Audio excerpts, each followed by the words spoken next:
नमस्कार साथियों, आज अपन समझने वाले हैं दक्षिणी भारत में कोरोमंडल तट पर लौटते हुए मानसून से होने वाली वर्षा का कारण। मावट, श्रावट, काल बैसाखी, जेड स्ट्रीम क्या है इसके बारे में, और विश्व के विभिन्न देशों में औसत वर्षा के साथ भूमध्यरेखीय क्षेत्र में वर्षा का कारण एवं भारत देश में किन किन दिशाओं से वर्षा होती है इसके बारे में हम आज समझने वाले हैं। आइए हम लोग यहाँ पर समझते हैं। साथियों, यदि हम भारत देश की बात करें 100% यदि भारत देश में वर्षा हो रही है तो साथियों सबसे ज़्यादा वर्षा इस दिशा से भारत देश में होती है। 73% वर्षा भारत देश में दक्षिण पश्चिम मानसून के कारण हो जाती है, जबकि साथियों 13% वर्षा भारत देश में इस दिशा से होती है, जबकि भारत देश में पूर्वी चक्रवात के कारण 10% वर्षा होती है। एवं इस प्रकार से मैंने ग्लोब बनाया 0 डिग्री भारत देश, यहाँ पर एक सागर, इसका नाम है साथियों भूमध्य सागर। बात आई है सागर की, तो आप जानते हैं विश्व का सबसे बड़ा सागर दक्षिण चीन सागर है, जहाँ मेकांग नदी आके मिलती है, और विश्व का दूसरा बड़ा सागर का नाम भूमध्य सागर है। साथियों यहाँ से इस प्रकार से भारत देश के ऊपर वर्षा होती है, ये 2% वर्षा होती है, जिसे हम रिट्रीट मानसून से वर्षा कहते हैं, लौटते मानसून से वर्षा कहते हैं, या फिर पश्चिमी विक्षोभ के कारण वर्षा कहते हैं। यह वर्षा हमारे भारत देश में 2% हो जाती है।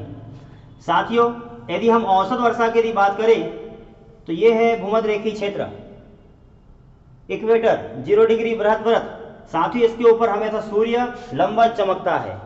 सूर्य लंबवत चमकने के कारण तापमान ज़्यादा होता है। इस क्षेत्र में जब तापमान ज़्यादा होगा तो हवा गर्म होकर के ऊपर उठ जाएगी। साथियों इस क्षेत्र को भरने के लिए दोनों तरफ से हवा आती है। तो यह जो हवा होती है साथियों, इसको समझिए, यहाँ पर सुबह 6 बजे से शाम को 4 बजे के बीच में तापमान ज़्यादा होता है। तापमान ज़्यादा होकर के हवा गर्म होकर के ऊपर उठ जाती है। इस क्षेत्र को भरने के लिए शाम को 4 बजे से 6 बजे के बीच में भारी हवा आती है और यहाँ पर बरसात करती है। यही कारण है साथियों, ये जो भूमध्यरेखीय क्षेत्र है यहाँ पर डेली वर्षा होती है, और यही कारण है कि इस क्षेत्र में सबसे ज़्यादा ऊंचे ऊंचे वन हैं। चंदन, महोगनी, ओस्प्रूस, धृत कुमारी, अड़ूसा और भी बहुत सारे प्रकार के यहाँ पर वन पाए जाते हैं। सबसे घने वन अफ्रीका के जंगल में पाए जाते हैं। यहाँ का औसत जो वर्षा होती है ये होती है साथियों 97 सेंटीमीटर, जबकि विश्व की औसत वर्षा 70 सेंटीमीटर होती है। एवं हमारे भारत देश की औसत वर्षा भारत देश में 125 सेंटीमीटर होती है। साथों साथ में साथियों इस प्रकार से भारत का मानचित्र मध्य प्रदेश, हमारे मध्य प्रदेश में 112 सेंटीमीटर वर्षा होती है। भारत देश में वर्षा की बात आई है तो 125 सेंटीमीटर वर्षा भारत देश में होती है। तो सर्वाधिक जो होता है आपको पता होगा, इस प्रकार से भारत का मानचित्र मध्य प्रदेश, ये वाला क्षेत्र है मेघालय वाला, मेघालय, चेरापूंजी, मासिनराम। साथियों इस क्षेत्र में ऊंची ऊंची पहाड़ियां है। शिलोंग की पहाड़ी आपने नाम सुना ही होगा।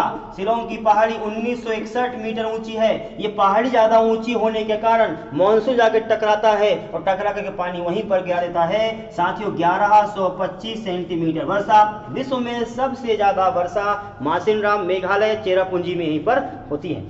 साथियों जबकि मध्य प्रदेश में इस प्रकार से ये बनाया मध्य प्रदेश का मानचित्र, यहाँ पर ये छिंदवाड़ा। साथियों होशंगाबाद जिले में पचमढ़ी यहाँ विद्यमान है, और पचमढ़ी में 212 सेंटीमीटर वर्षा होती है। इस प्रकार मध्य प्रदेश में सर्वाधिक वर्षा वाला स्थान पचमढ़ी, होशंगाबाद, जबकि भारत देश में मासिनराम, मेघालय विद्यमान है। साथियों भारत देश में जो 2% वर्षा होती है, ये भारत देश में वर्षा का कारण क्या होता है आप देखेंगे। इस प्रकार भारत का मानचित्र मध्य प्रदेश। साथियों ये जो क्षेत्र है तमिलनाडु वाला, अक्टूबर नवंबर का महीना है। इस महीने में साथियों शीत ऋतु भारत में प्रवेश करती है, और यही वो समय है जब पूरे उत्तर भारत में मॉनसून शांत होता है। यहाँ पर बरसात कम होती है, लेकिन साथियों इस क्षेत्र में तापमान ज़्यादा होता है। तापमान ज़्यादा होने के कारण यहाँ की हवा गर्म हो जाती है। चाहे वो अरब सागर की बात करें, बंगाल की खाड़ी की बात करें, यहाँ पर केरल की बात करें, तमिलनाडु में पहाड़ियाँ हैं, दोदाबेत्ता की पहाड़ी यहाँ पर है, इसी वह क्षेत्र है साथियों। जारवा की पहाड़ी, जारना की पहाड़ी, दोदाबेट्टा की पहाड़ी, अनैमुदी की पहाड़ी, देवराय की पहाड़ी, कोडाईकनाल की पहाड़ी, ऊटी की पहाड़ी यहीं पर स्थापित है। साथियों इन्हीं पहाड़ी पे तापमान ज़्यादा होता है, तो इतना पूरा का पूरा क्षेत्र में तापमान ज़्यादा, यहाँ की हवा गर्म होकर के ऊपर उठ जाती है। साथियों इस क्षेत्र को भरने के लिए आप यहाँ देखेंगे इस प्रकार से एक ग्लोब बनाया, ये भूमध्य रेखा, ये भारत देश, यहाँ पर ये जो है भूमध्य सागर है, यहाँ से इस दिशा में वर्षा होगी।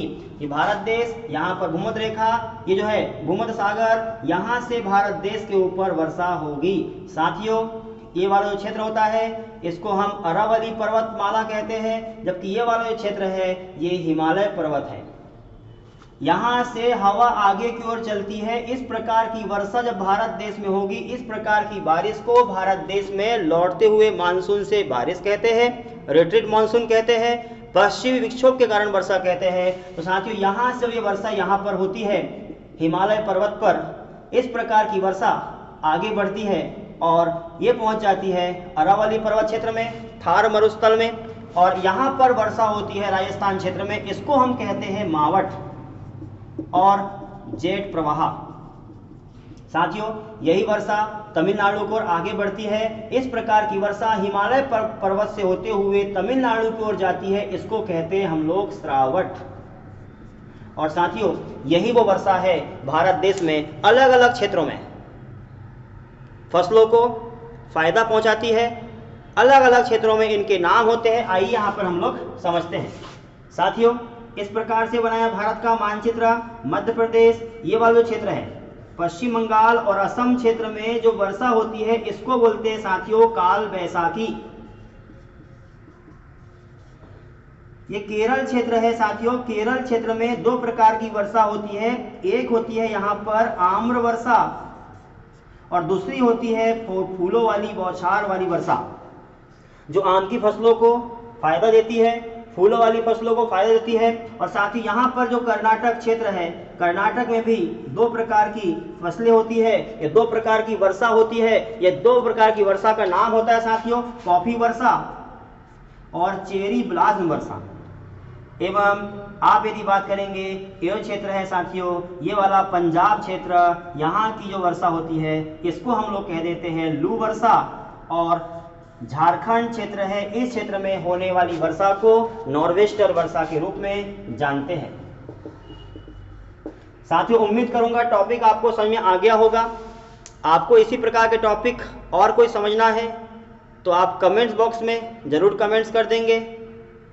और अगले वीडियो तक के लिए आप सभी का धन्यवाद।